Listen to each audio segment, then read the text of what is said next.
Certainly is a bit nippy this morning, just like yesterday. Leaving in half an hour later too, because of the cold, when there's a little bit more light, and the road has had a little bit longer to absorb some warmness.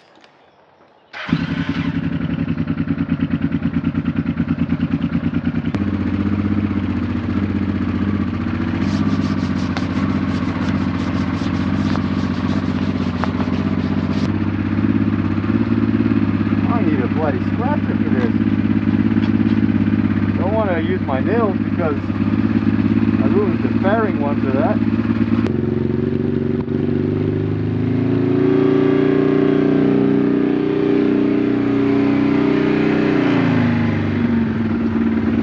Yesterday there was a thick fog. You could barely see that tree over there, all the way till past Cromwell. So you got to the river, to Alex. The road is pretty slippery going down into Alex, and there was an accident there, a tumbled car on the left hand side that swept off the road. They were just putting it on the truck, but definitely slowed down, and as per usual I put down my foot to check how slippery the road is. And yeah, it slid a little bit.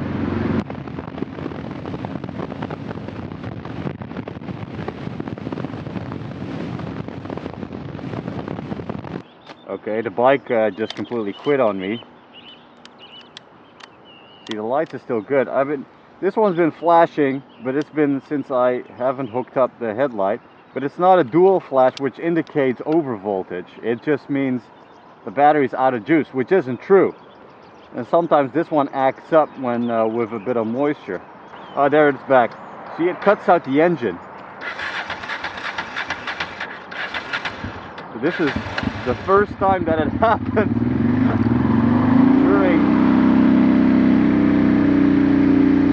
during the ride. Alright. Need to check some connections or something, or maybe because the circuit's not completed with the speedo, it acts funny.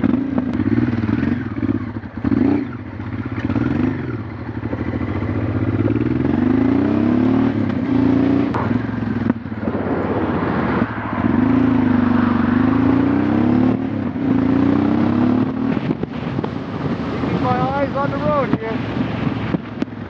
Oh shit. This actually is ridiculously slippery at the moment. Outside, yeah. The shiny part is ridiculously slippery. Yeah, I need to really reevaluate this morning routine. It's a lot colder here too. You know, last winter was actually pretty mild.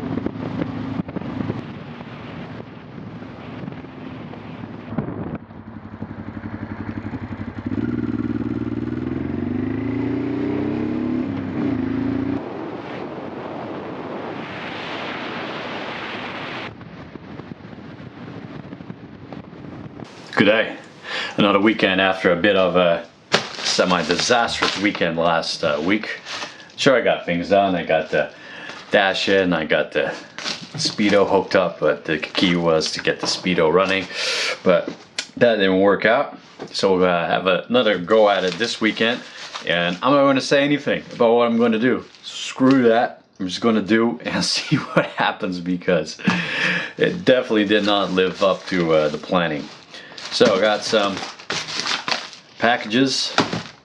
This one came in really quick, so I found out that I got to do an oil change, which makes perfectly sense, pretty soon after the rebuild. I've already done over 1,000. You know, it goes so fast, racking up the Ks. And I was waiting for this to arrive here, which is the Koso oil plug bolt. So you stick this in there, and you hook up the sensor, and you got oil temperature digital. So that's pretty cool. So you might get some familiar things, which I had to reorder due to the crash. What are... Oh, okay. These are...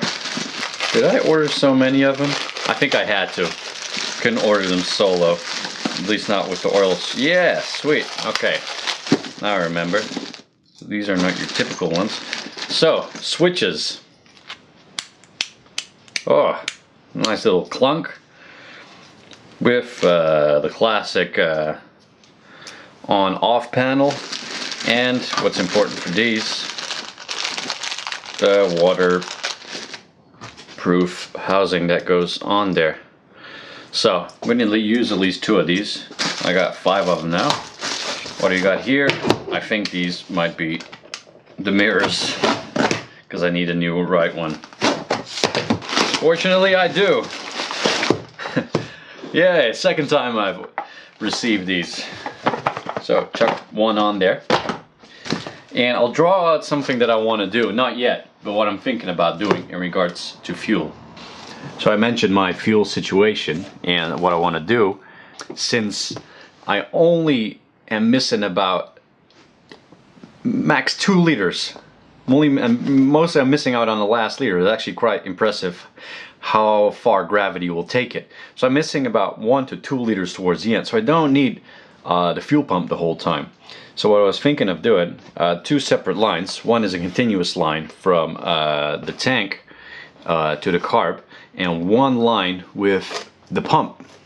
I was thinking, can you do it? It would be an issue if 1 line would be continuous and the pump would use it. Would you then be sucking air or something? And he said, yeah, definitely. So he said, what you need to put in there is a non-return valve. Also called a check valve. So this is a tank, here's the pump, splits here, here's the pump, splits to here, here's a check valve, and then back to a main line. So I'm considering doing that. Anyone with experience with this, what do you think of that idea? That's not going to be this weekend, but that is what I'm thinking about doing. Video a while back where I was asking about how do you repair threads, and I got the helicoil suggestion, but I was talking more about the outside thread, so on a stud or on a bolt that is on the fork stud bolts. And then yesterday I ran into this, seen this before, and I think this should do the trick, die set. There's one problem, the stud bolts are so close together on a fork that it might not fit, but we'll have a look at that. I had a little mishap 2 days ago. In the evening I want to ride to the gym and I smell a bit of fuel, think nothing of it.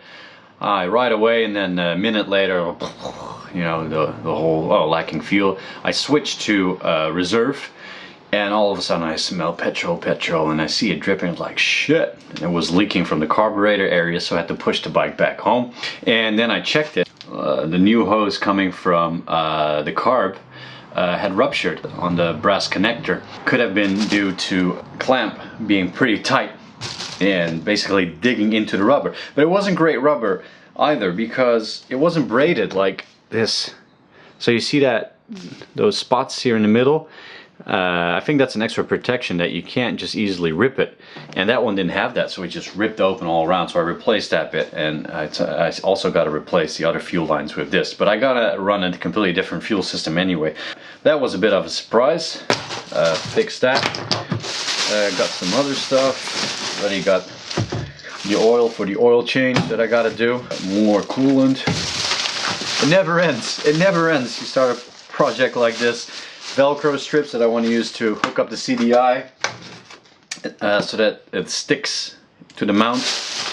More plug connectors for electric, brackets for something I want to do for the electric support. Whole bunch of lock nuts more in here, which I want to use more, washers and lock nuts. And I think I'm going to switch to Allen key bolts, hex bolts. Yeah, Allen key ones, because at least those are easier to get online in black. Regular engineering bolts, a lot harder. Right, let's get to work. I want to get the Koso working, so that means I got to hook it up to the ignition wire and the power wire. Starting out with an easy victory today. So put the mirror on, have a sense of progress. Now I can see over my right hand shoulder again, which is nice. Might be the most important one too. Bring it in a bit more. You saw that I had some electrical issues earlier this week. The engine cutting out. And I just attributed it to the wires, which are all loose in the front. And this one was blinking all the way, which usually means your battery is discharging. And the last few days it has been good again. So look at that, yeah, lights on, lower voltage. See that? Anyway, that's how it's supposed to work. When it's wet though, it gets a bit funky, as I've noticed. So I didn't trust that light. Look at that, I want to start it. We all know what that sound means. No, maybe something, I have this problem sometimes, but now it's consistent, and I'm going to check if the battery is really empty or not. So who can I trust? We'll find out.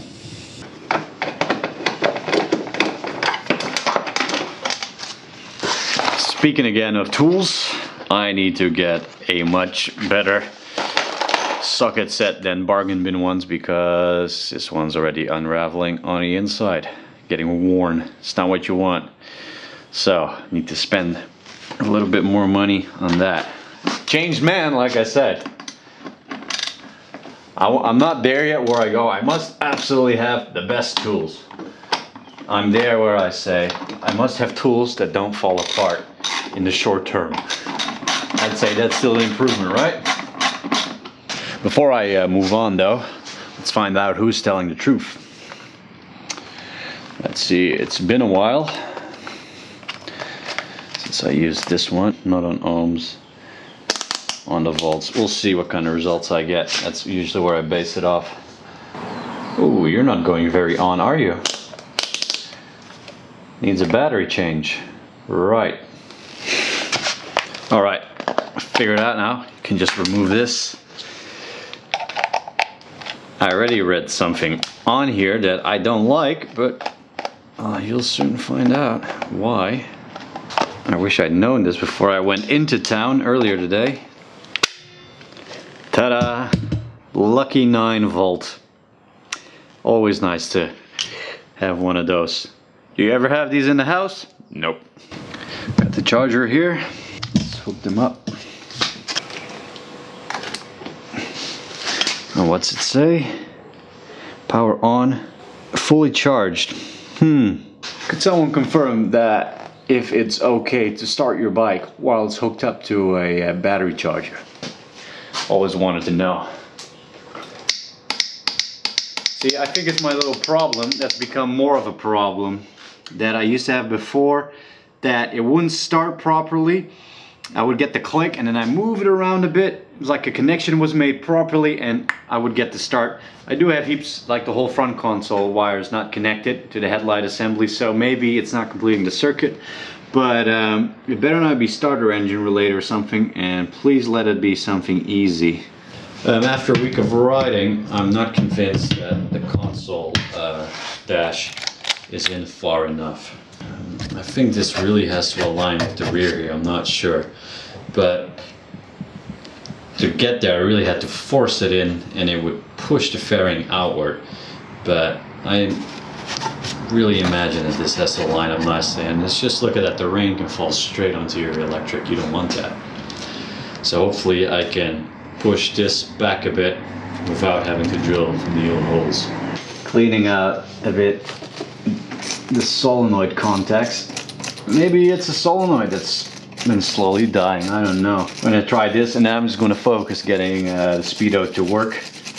And if it still persists, we'll go from there. Disconnecting the battery terminal so I can have a look at the solenoid points. Frying my fingers and myself. Should I be good now? I don't know. So I think George mentioned before one time, if you want to bypass ignition, you connect these two. I think that's what he meant. M looks a bit oily, dirty, blackish on one side. Alright, more than a few turns on the right hand point, the M. Could it be simple as that? I hope so. A lot of times it isn't, but if you're lucky, it is. So yeah, someone feel free to tell me what happens if I'm holding a piece of metal and I connect those 2 points while holding the piece of metal. Will current flow through me or not? That one was still perfectly good. Nice if it was just that easy. Oh, the light's not on. I had that before. That's back to the behavior how it was before. This is me playing with the solenoid. Right? And now let's get it on the voltmeter. Ah, that means a lot, doesn't it? So now we got good light. I let go. So something is not connecting properly in there. Ah, nah, still does it. Bike's in neutral, ignition switch is on. So now we're gonna hook up this to that terminal of the solenoid, which runs to the starter engine. So I'm gonna try and answer the question I asked earlier. How many sparks will there be? We'll find out. Alright, starter engine works. Great news. Solenoid is messed up. Why isn't it starting though?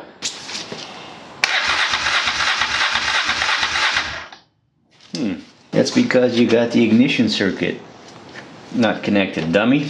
Anyway, solenoid is messed up and it was just in its dying days. I'll order that one. Here we go. I choose you.